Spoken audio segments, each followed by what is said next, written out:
الحمدللہ رب العالمین والصلاة والسلام علی سید الانبیاء والمرسلین اما بعد فاعوذ باللہ من الشیطان الرجیم بسم اللہ الرحمن الرحیم۔ الحمدللہ خواتین کی نماز کے کورس کے حوالے سے لیکچرز کا سلسلہ جاری ہے۔ گزشتہ لیکچر میں ہم نے نماز کی سنتوں پر کلام کا آغاز کیا اور کچھ سنتیں ہم نے اس لیکچر میں بیان کر دی ہیں۔ آج کے لیکچر میں انشاءاللہ عز و جل ہم نماز کی مزید سنتوں پر کلام سماعت کریں گے۔ تو آج کے لیکچر میں سب سے پہلے ہم رکوع کی سنتیں سماعت کریں گے۔ تو رکوع کی پہلی سنت یہ ہے کہ رکوع کے لیے لفظ اللہ اکبر کہنا یہ سنت ہے، اور اس کا طریقہ کار یہ ہوگا کہ جیسے ہی آپ قراءت ختم کر لیں تو قراءت ختم کرنے کے بعد آپ کو اللہ اکبر کہتے ہوئے رکوع میں جانا ہے۔ تو جیسے ہی آپ رکوع کی طرف جانا شروع کریں تو آپ کو اللہ اکبر کی ادائیگی شروع کر دینی ہے، اور جب آپ رکوع میں پہنچ چکی ہوں تو آپ کے ہاتھ جب گھٹنوں پر پہنچ چکے ہوں تو اس صورت میں اکبر کے بر کی ادائیگی مکمل ہو، اور اس صورت میں اگر آپ اللہ کے لام کو لمبا کرنا چاہیں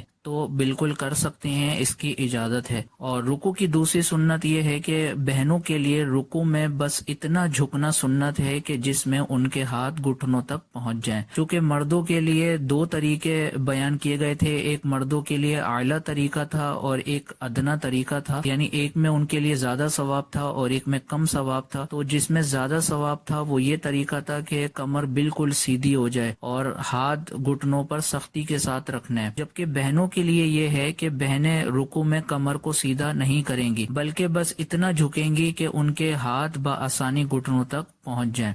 اس کے بعد رکوع کی اگلی سنت یہ ہے کہ جیسے ہی قراءت ختم کریں تو اس کے فوراً بعد تکبیر کہنا شروع کریں، اور رکوع میں پہنچنے کے بعد تکبیر ختم کریں۔ اور رکوع سے متعلق آخری سنت یہ ہے کہ رکوع میں جانے کے بعد 3 بار سبحان ربی العظیم کہنا یہ سنت ہے۔ تو یہ تھی رکوع کی سنتیں، اس کو خلاصتاً ہم ایک مرتبہ پھر سماعت کر لیتے ہیں۔ رکوع کی پہلی سنت ہے اللہ اکبر کہتے ہوئے رکوع میں جانا، دوسری سنت ہے کہ رکوع میں بس اتنا جھکنا کہ ہاتھ گھٹنوں تک پہنچ جائیں، تیسری سنت ہم نے یہ سنی کہ جب جھکنا شروع ہو تو اس وقت تکبیر کہے، اور جب رکوع میں پہنچ جائے تو اس وقت تکبیر ختم کرے، اور آخری سنت ہم نے یہ سنی کہ رکوع میں 3 بار سبحان ربی العظیم کہنا یہ سنت ہے۔ اب انشاءاللہ عز و جل اس کے بعد ہم قومی کی سنتیں سماعت کرتے ہیں۔ رکوع کرنے کے بعد جب ہم رکوع سے سیدھا کھڑے ہوتے ہیں تو اس سیدھے کھڑے ہونے کی حالت کو شرعی اعتبار سے قومہ کہا جاتا ہے۔ قومے کی سنتیں سماعت کر لیں۔ قومے کی پہلی سنت یہ ہے کہ دونوں ہاتھوں کو لٹکانا یہ سنت ہے۔ اس کے بعد سنت یہ ہے کہ رکوع سے اٹھنے کے بعد سمیع اللہ لمن حمیدہ کہنا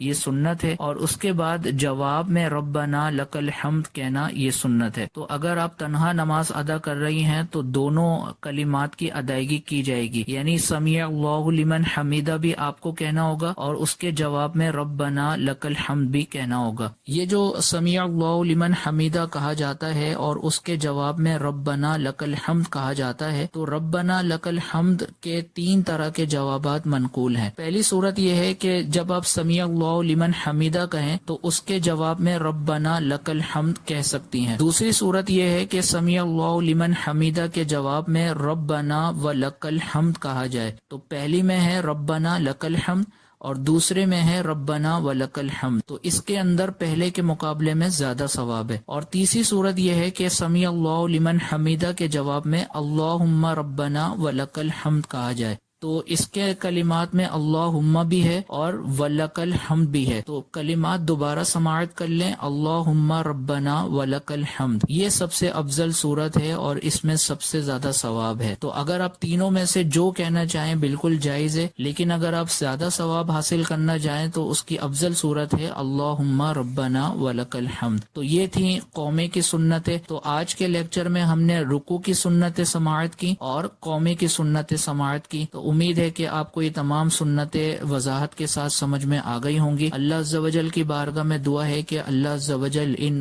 مسائل کو یاد رکھنے کی توفیق عطا فرمائے اور ان کو دیگر بہنوں تک پہنچانے کی توفیق عطا فرمائے، آمین۔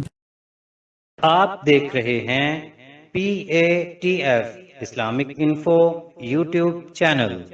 مزید اسلامک ویڈیوز کے لیے ہمارا چینل سبسکرائب کریں۔